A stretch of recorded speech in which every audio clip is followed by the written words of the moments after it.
Hi. Today, in this video we will walk you through blockchain.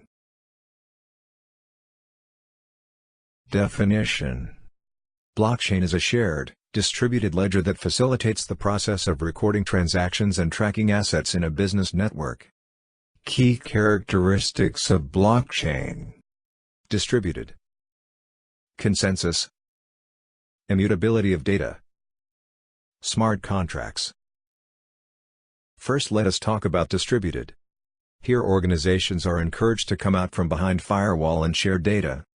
The design is distributed and synchronized across networks, which makes it ideal for multi-organizational business networks such as supply chains or financial consortia. Next is consensus.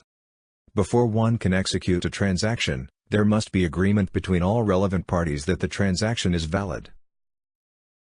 Immutability of data. Once you have agreed on a transaction and recorded it, it can never be changed. Last is smart contracts. You can't just do whatever you want to the data. The types of transactions one can carry out are agreed between participants in advance and stored in the blockchain as smart contracts. Thank you.